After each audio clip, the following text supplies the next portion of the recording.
오늘 본문 갈라디아서 1장 1절에서 3절까지 사람들에게서 난 것도 아니요 사람으로 말미암은 것도 아니요 오직 예수 그리스도와 그를 죽은 자 가운데서 살리신 하나님의 아버지로 말미암아 사도된 바울은 함께 있는 모든 형제와 더불어 갈라디아 여러 교회들에게 우리 하나님 아버지와 주 예수 그리스도로부터 은혜와 평강이 있기를 원하노라 했습니다. 바울은 자신을 사람이 보낸 것도 아니고 또 자신이 사도된 것은 사람을 통해서 된 것도 아니라 했습니다. 바울은 오직 예수 그리스도를 죽은 자 가운데서 살리신 하나님 아버지와 예수 그리스도를 통해서 사도가 되었다고 말하고 있습니다. 그리고 갈라디아 여러 교회에 하나님 아버지와 구주 예수 그리스도의 은혜와 평강이 함께하기를 기도한다 했습니다. 갈라디아서는 AD 49년에 기록한 것으로 추정되고 있습니다. 신약 성경 중에 첫 번째로 기록된 성경입니다. 또 갈라디아서는 사도 바울의 첫 번째 서신서이기도 한 것입니다. 갈라디아서의 주제는 구원은 율법의 행위를 통해서가 아니고 오직 믿음으로 된다고 말하고 있습니다.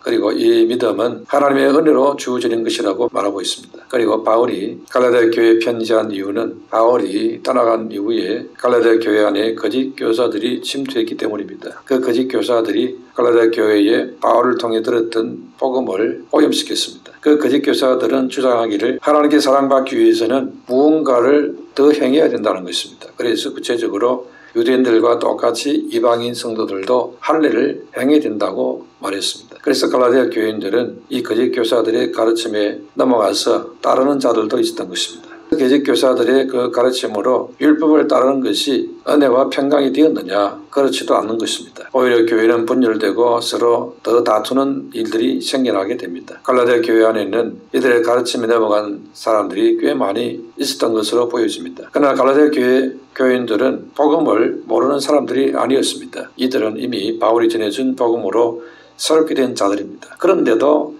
계임이 받아서 율법을 따르는 자가 되었는데 이들은 하나님의 은혜와 평강으로부터 그때부터 멀어지게 되는 것입니다. 그래서 이들은 다시 이전에 있었던 하나님과 예수 그리스도로부터 오는 그 은혜와 평강을 받아야 했던 것입니다. 그래서 바울이 갈라디아 교인들이 다시 복음 안에서 바로 설 수 있도록 이 편지를 보냈습니다. 그래서 갈라디아 3장 3절에 너희가 이같이 어리석으냐 성령으로 시작하였다가 이제는 육체로 마치겠느냐 했습니다. 그리고 갈라디아 1장 3절에는 우리 하나님 아버지와 주 예수 그리스도로부터 은혜와 평강이 있기를 원하노라 했습니다. 그러니까 갈라디아 교회가 삶에서 정말 은혜가 넘치고 평강을 누리는 길은 오직 한 길뿐이라는 것입니다. 그것은 복음 대신 예수 그리스도 한 분뿐인 것입니다. 이것은 바울을 통해서 이미 받았던 복음인 것입니다. 그것은 예수 그리스도의 십자가 대속의 은혜로 주어지는 것입니다. 그래서 4절에 그리스도께서 하나님 곧 우리 아버지의 뜻을 따라 이 악한 세대에서 우리를 건지시려고 우리 죄를 대속하기 위하여 자기 몸을 주셨으니 했습니다. 우리에게 무엇을 행하라고 하지를 않고 있습니다. 왜냐하니까 무엇을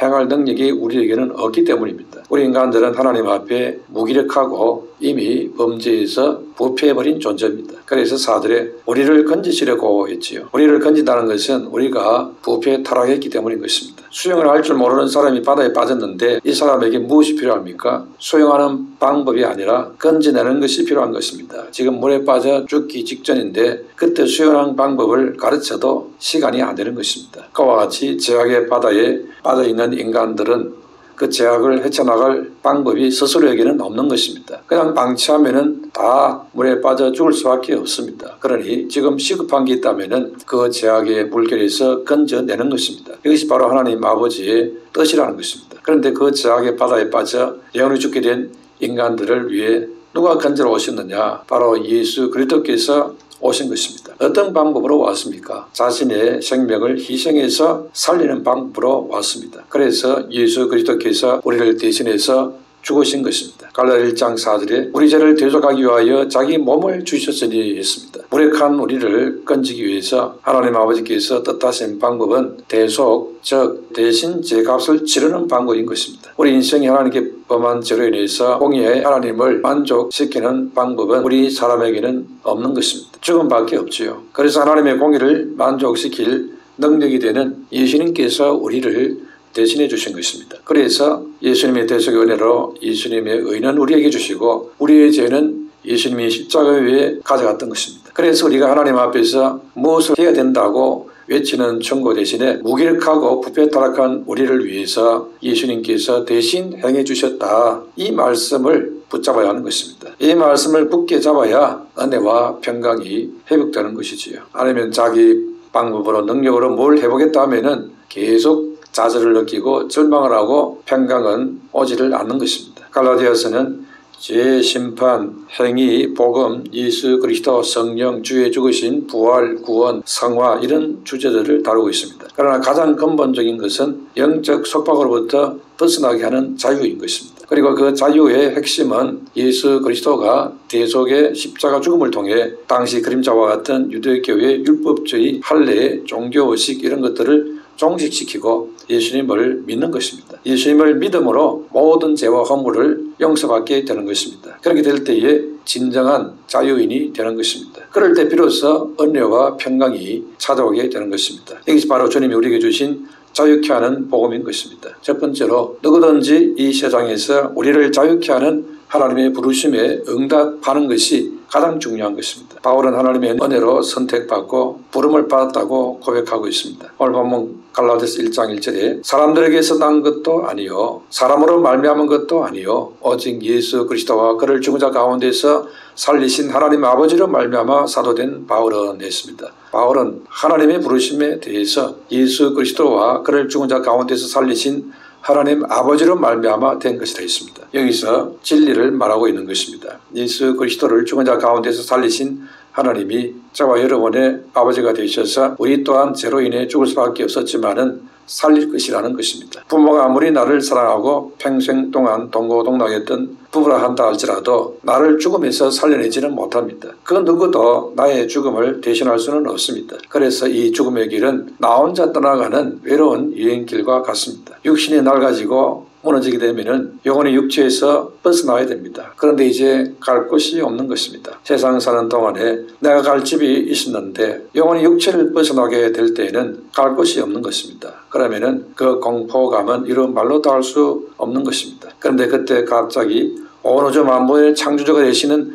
하나님이 나의 아버지가 되셔서 그분이 보낸 천사들을 만나게 된다면은 그때 어마어마한 위로와 안도감을 맛보게 되는 것입니다. 그런데 하나님께서 모든 사람들이 이런 복 받기를 원하시는 것입니다. 디모데전서 2장 4절에 하나님은 모든 사람이 구원을 받으며 진리를 아는 데 이르기를 원하시니라 했습니다. 그래서 당신의 독생자들 예수 그리스도를 세상에 사람의 몸을 입혀 보내신 것입니다. 그리고 또한 성령을 보내어 하나님은 인생들에게 육체로 주어진 시간 속에 있을 때에 수없이 인간들의 마음의 문을 두드리시는 것입니다. 자연 환경을 통해서도 마음을 두드리고 사건과 환경을 통해서도 심령을 두드리고 복음 전하는 사람을 통해서도 부르시는 것입니다. 그런데 그 부르심에 응답하지 않고 인생을 마감한 사람은 가장 불행한 사람이 되는 것입니다. 모든 인간은 세상 사는 동안 영혼의 때가 있습니다. 다시 말해서 영혼이 구원받을 수 있는 기회가 있다는 것입니다. 그런데 이 기회는 무한정 주어지는 기회가 아닌 것입니다. 조건은 이 영혼이 육체 안에 살고 있을 그때, 바로 그때가 주어진 기회인 것입니다. 그때가 영혼이 살 수 있는 때요, 내가 영혼이 살 수 있는 유일한 기회인 것입니다. 그런데 많은 사람들이 이 영혼의 기회를, 즉 영혼이 영생으로 갈 수 있는 이 소중한 기회를 눈에 보이는 세상 것을 따라가느라고 다 허비해버리고 맙니다. 세상 가치를 따라가느라 그야말로 영혼의 기회, 영생의 기회를 놓쳐버린 것입니다. 물론 세상에서 잘나가고 성공하고 부자 되는 것도 중요한 것입니다. 세상에서 유명해지고 하는 것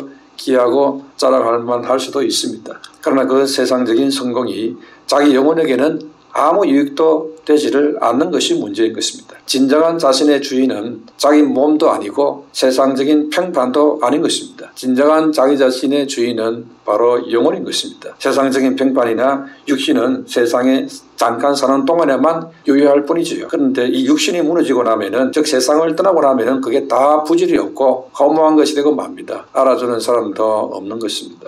그래서 마가복음 8장 36절에 사람이 만일 온 천하를 얻고도 자기 목숨을 잃으면 무엇이 유익하리요 했습니다. 그래서 바울은 장차 육신을 벗고 세상을 떠나 영생의 때가 왔을 때에 영생과 구원의 은총을 받은 자로서 사는 것이 중요하다는 것을 강조하고 있습니다. 주님께서는 우리에게 우리가 받은 그 구원을 저들에게도 알리고 전폐해라, 이 사명을 우리에게 주십니다. 죽음에서 영생으로, 절망에서 소망으로, 지옥에서 천국으로 바뀌게 만들어주는 이 복음 이 놀라운 소망을 저들에게도 전파하라는 것이지요. 그래서 하나님께서 우리에게 바로 천국 가도 되는데 이 세상에 잠깐 남겨두신 것입니다. 그것은 이전의 나처럼 소망 없이 살아가는 많은 사람들에게 이 예수 그리스도의 복음을 전파함으로 저들도 하늘의 소망, 영생의 소망을 갖고 축복의 사람이 되도록 우리에게 이 사명을 맡긴 것입니다. 이 하나님 우리에게 주신 복음 전파의 사명은 하나님 우리에게 주신 최고의 사명이 되는 것입니다. 이 사명은 바울에게만 준 것이 아니고 주 예수 그리스도를 믿는 모든 사람들에게 다 동일하게 주신 사명인 것입니다. 그리고 이 사명은 단기적인 것이 아닌 것입니다. 평생을 놓고 이루어야 될 사명입니다. 이 사명에 방해하는 갈라디아 교회 율법주의 거짓 성생들 앞에서도 바울은 좌절하지 않고 계속 이 사명을 이어가고 있습니다. 거짓 교사들은 자신들의 주장을 합리화시키기 위해서 바울의 사도권을 인정하지 않았습니다. 바울의 사도권을 무너뜨렸습니다. 또한 고린도 교회에서 설교도 잘 못한다면서 바울을 비난하는 자들도 있었습니다. 때로는 바울이 돈을 좋아한다면서 또 외모가 변변치 못하다면서 심지어 이중인격자라는 비난까지도 받았습니다. 그러니 어디 하나 편하게 사명을 감당할 수 있는 조건이 되는 것이 없었습니다. 때로는 옥에 갇히고 때로는 수없이 매도 맞고 죽을 뻔하기도 했습니다. 39대 태장호를 5번이나 맞고 한 번은 돌에 맞고 3번을 파선을 당하고 일주일을 깊은 바다에서 지내기도 했습니다. 강의 위험, 강도 위험, 동죽 위험, 이방인의 위험, 신의 위험, 광야 위험, 바다의 위험, 거짓 형제 중에 위험을 당했다 했습니다. 자지 못하고 줄이며 목마르고 굶고 춥고 헐벗었다 했지요. 그럼에도 바울은 이 육신의 장막을 벗고 죽는 그날까지 한 가지 사명을 절대 잃어버리지 않아도 했습니다. 그것은 바로 예수 그리스도의 복음을 전파하는 것입니다. 이것이 바울에게 있어서 가장 소중한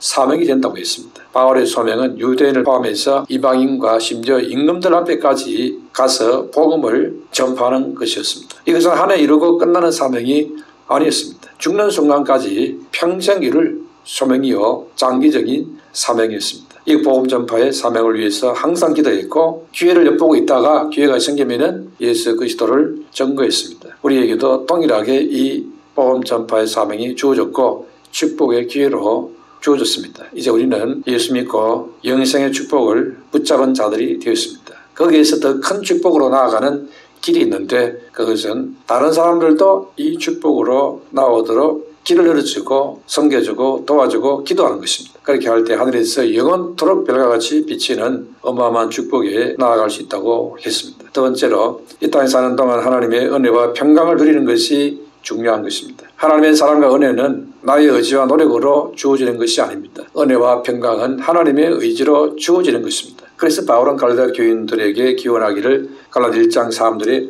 우리 하나님의 아버지와 주 예수 그리스도로부터 은혜와 평강이 있기를 원하노라 했습니다. 하나님의 은혜와 평강은 받을 자격이 없고 공로와 노력이 없어도 받을 수 있는 혜택이 되는 것입니다. 그래서 이것을 은혜라고 하지요. 바울은 이런 은혜와 평강이 성도들에게 있기를 원한다고 했습니다. 이 은혜와 평강은 예수 그리스도의 이 복음을 붙잡고 누릴 때에 주어지는 것입니다. 그러니까 은혜로 말미암아 따라오는 것이 바로 평강이 되는 것입니다. 그러므로 여기서 말하는 평강은 세상이 주는 평강이나 세상의 권세자들의 도움을 힘입어 오는 그런 평화와 다른 것입니다. 이 평강은 하늘로부터 내려오는 것입니다. 찬송가에 평화로다 평화로다 하늘 위에서 내려오리라는 찬송이지요. 이 가사처럼 하나님께로부터 주어지는 평화인 것입니다.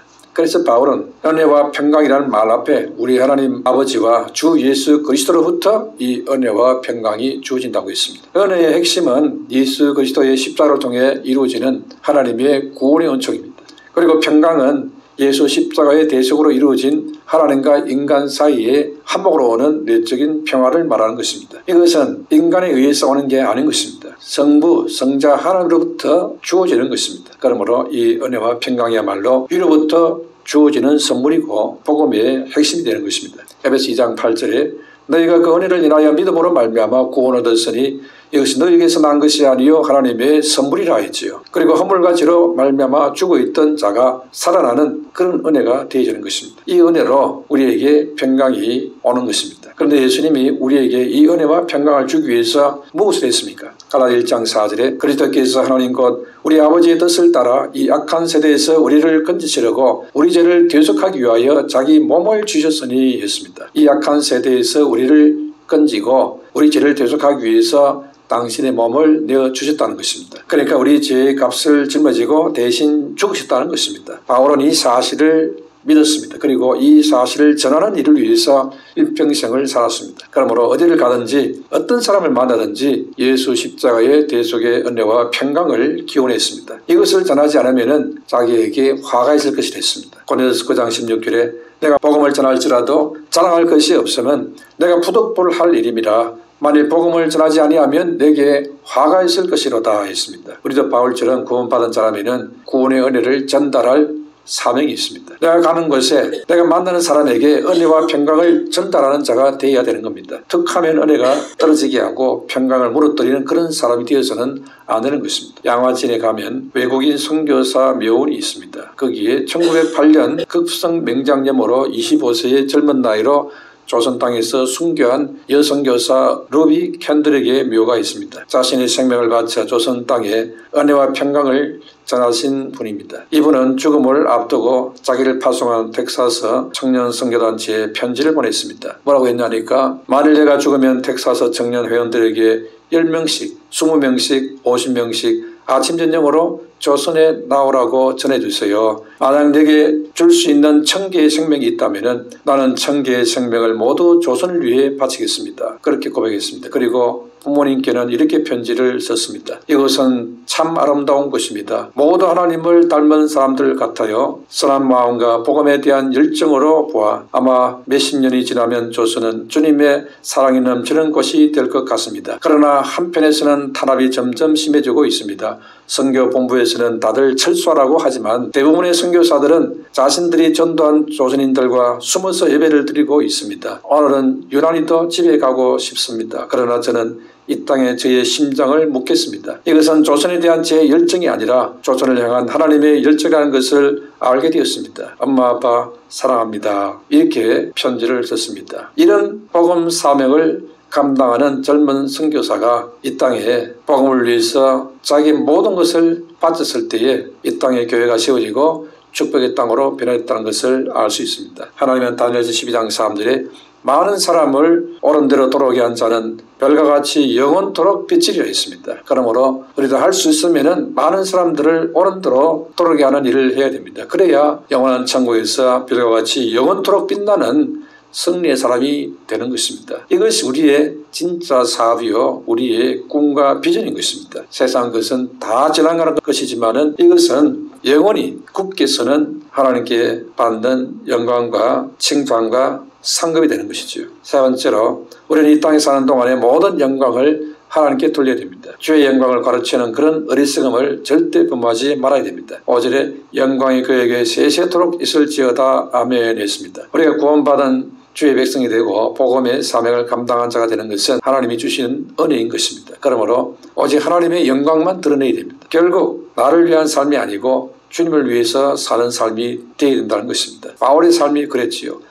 사나 죽으나 주의 영광을 위해서 한평생을 살았습니다. 로마 14장 8절에 우리가 살아도 주를 위하여 살고 죽어도 주를 위하여 죽나니 그러므로 사나 죽으나 우리가 주의 것이로다 했습니다. 바울은 루스트라에서 안전병이 장애인을 고쳐줬습니다. 그러자 그 지역 사람들이 바나바는 제우스요 바울은 헤르메스라고 하면서 소와 화환을 가지고 와서 그 앞에 제사를 지낸다고 하면서 숭배하려고 했습니다. 이때 바나바 바울은 옷을 찢으면서 소리를 높여 말렸습니다. 사도행 14장 15절에 여러분이여 어찌하여 이런 일을 하느냐 우리도 여러분과 같은 성정을 가진 사람이라 여러분에게 복음을 전하는 것은 이런 헛된 일을 버리고 천지와 바다와 그 가운데 만물을 지으시고 살아계신 하나님께로 돌아가라 함이라 했습니다. 바울은 자신에게 주어진 직분과 사명을 통해서 오로지 영광은 하나님께 돌리는 그런 자세로 살았습니다. 절대 하나님의 영광을 가르치지를 않았습니다. 바울을 통해서 큰 능력이 나타났습니다. 그렇기 때문에 조금만 방향을 바꿔도 자신들이 영광을 받고 누릴 수 있는 상황이 되었습니다. 그러나 그런 유혹에 절대 넘어가지 않았습니다. 이단 교주들이 자기가 감람나무요 두 정인이고 대언자요 목자요 보혜사라고 하면서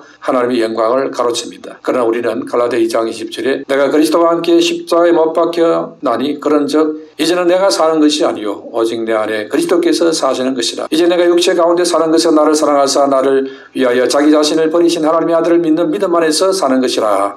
이 고백으로 살아야 됩니다. 주의를 하다가 내가 사는 것이 나와서는 안 되는 것이지요. 내 안에 사시는 그리스도께서 나오도록 해야 됩니다. 그러니까 나를 위해 자기 몸을 아끼지 않고 십자가 희생하신 예수 그리스도를 믿고 높이는 그것이 나와야 되는 것입니다. 이걸 잊어버리게 된다면 은혜를 망각한 자가 되는 것입니다. 그러므로 우리는 너무나도 큰 은혜를 입은 자들이기 때문에 틈만 생기면 하나님 아버지와 주 예수 그리스도를 높이는 일에 최선을 다해야 됩니다. 그래야 하나님께 영광이 되는 것입니다. 그러면 우리가 어떻게 해야 하나님께 영광을 돌릴 수 있습니까? 하나님의 뜻을 이루어드림으로 하나님께 영광을 돌릴 수 있습니다. 예수님은 십자가에서 죽으시기 전에 이런 기도를 했죠.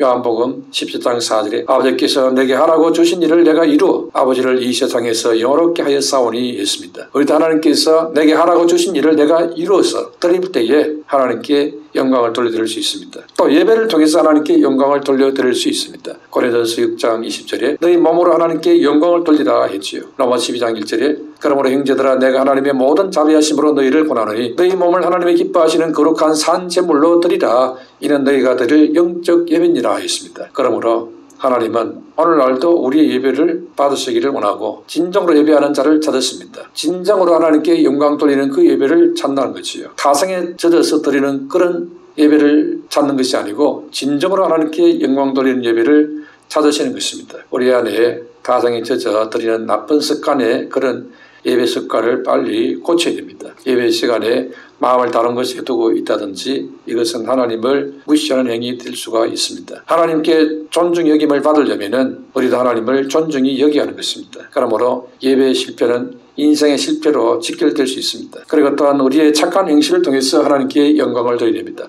마태복음 5장 16절에 이같이 너희 볕을 사람 앞에 비치게 하여 저희로 너희 착한 행실을 보고 하늘에 계신 너희 아버지께 영광을 돌리게 하라 했습니다. 하나님은 본래 우리와 상관없이 영광스러운 분이십니다. 그리고 하나님은 스스로 영광을 나타내는 만유의 주가 되십니다. 그러므로 우리는 모든 삶을 통해서 하나님께 영광을 돌려드려야 됩니다. 마땅히 돌려야 될 영광을 돌려드려야 되는 것이요. 그렇기 때문에 고린도서 10장 31절에 그런즉 너희가 먹든지 마시든지 무엇을 하든지 다 하나님의 영광을 위하여 하라 했습니다. 땅에서 하나님의 영광을 위하여 한 그 모든 일들이 영원한 천국에서 영원한 축복으로 돌아오게 되는 것입니다. 그러므로 이 짧은 인생을 사는 동안 세상 것에 초점 맞춰 사라져버릴 세상 거기에 마음을 빼앗기지 말고 없어지지 않은 영원한 주의 나라에 초점을 맞춰서 그야말로 하나님께서 영광을 받으시고 또 영원토록 하늘에서 별과 같이 비치는 그 영광과 칭찬과 축복에 참여하는 믿음의 사람이 되시기를 축원합니다.